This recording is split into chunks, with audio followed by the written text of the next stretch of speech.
పునీత అన్నాంబ సంస్థ జ్ఞానవాణి ప్రేక్షకులకు శుభాభివందనములు. కొత్త సంవత్సర శుభాకాంక్షలు. దేవుడు అనేక విధాలుగా మనలను దీవిస్తున్నారు. ఆధ్యాత్మికంగా, భౌతికంగా, మానసికంగా, భావోద్వేగపరంగా ఇలా మరెన్నో తదితర మార్గాలలో ప్రభు మనల్ని దీవిస్తూ నడిపిస్తూ ఉన్నారు. అయితే ఈనాటి కొత్త సంవత్సరంలో ప్రప్రథమంగా దేవుడు మనతో ఎలా నడుస్తున్నారు, దేవుడు తన దీవెనలను మనపై ఎలా కురిపిస్తున్నారు అనే అంశంపై మనం దృష్టి నిలుపుదాం.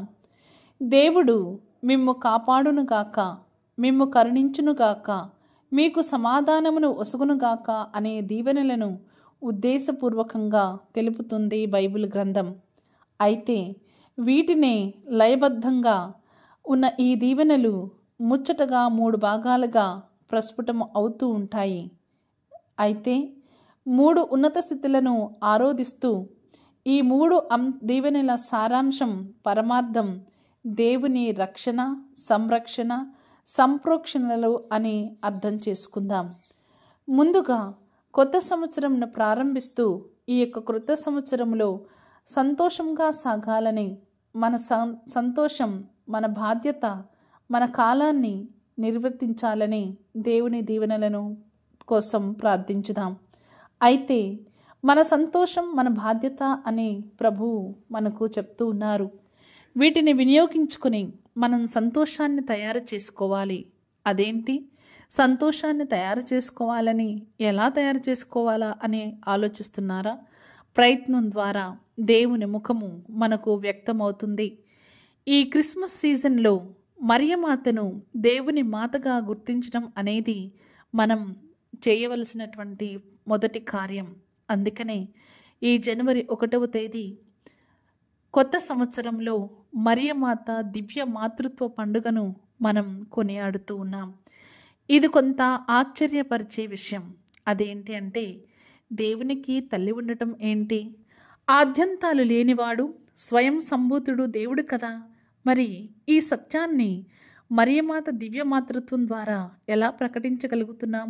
ఇది మనుష్యవతార పరమ రహస్యమునకు చెందిన విషయం. మరియ గర్భఫలాన మన మధ్య వెలిసిన శ్రీ యేసు సాక్షాత్తు దేవుడని, సాక్షాత్తు మానవుడని 2 స్వభావాలను సమ్మిళితం చేసినటువంటి పండుగ. మరియ గర్భాన పుట్టిన శ్రీ యేసు మానవుడు మాత్రమే కాదు, ఆయన దేవుడు కూడా. మనిషిగా పుట్టిన ఆయన దివ్యత్వాన్ని ప్రక్కన పెట్టలేదు. తండ్రి దరికి ఆరోహణమైపోయినప్పుడు మానవత్వాన్ని విదిలించుకుని కూడా ఎగిరిపోలేదు. శాశ్వతంగా మానవత్వాన్ని ఆలింగనం కూడా చేసుకోలేదు. దైవనరుడు అయ్యాడు. మరియమాతను దేవుని మాతగా గుర్తించుచు గౌరవిస్తున్నప్పుడు నరావతారమెత్తిన శ్రీ యేసుని మనం దేవునిగా ప్రకటిస్తున్నాం. అందువలన మరియమాతను దేవమాతగా పిలవటం అనే విషయంలో ఎందుకు సందేహం? ఇది నేటి మహోత్సవంలో మనం కొనియాడుతున్నటువంటి ప్రథమ అంశం. మరి 2వ అంశం ఆచరణాత్మక అంశం. మరియమాత సుతదేవుని ప్రేమతో గర్భాన నింపుకొని మోసింది.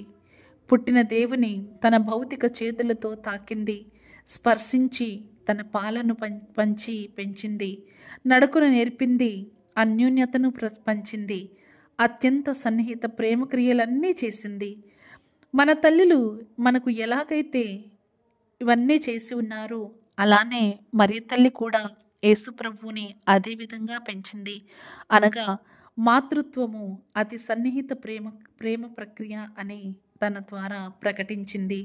ఇటువంటి అతి సన్నిహిత ప్రేమతో జీవించినప్పుడు మనము మాతృత్వాన్ని ఆస్వాదిస్తున్నాము, జీవిస్తున్నాము అని యేసుని మన ఆలోచనల్లో, మన పథకాలలో, మన కార్యాలలో మోసినప్పుడు ఇవన్నీ కూడా మనం అనుభవించగలుగుతున్నాం అని ఈ యొక్క పండుగ మనకు బోధిస్తుంది.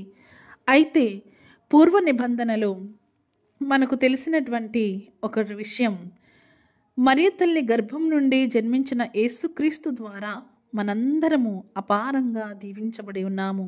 అందుకే క్రీస్తు జయంతి తర్వాత వచ్చే మొదటి పండుగ మరియమాత దివ్య మాతృత్వం. మరియ తల్లిని గురించి శ్రీ సభ ప్రకటించిన 4 విశ్వాస సత్యాలలో ఇది ఒకటి. క్రీస్తు శకం 431 ఎఫెసు నగరములో జరిగిన సదస్సులో మరియ నిజముగా దేవుని తల్లి అని ప్రకటించడం జరిగింది. ఇది కథోలిక సత్యోపదేశ సంక్షేమం మనకు బోధిస్తున్న విషయం.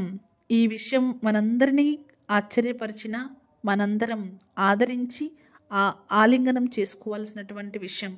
మరియమాత అందరికీ తల్లి. ఎందుకంటే దేవుని తల్లిగా గుర్తించబడిన ఆ తల్లి మనకు సలహాదారుగా శ్రేయోభిలాషిగా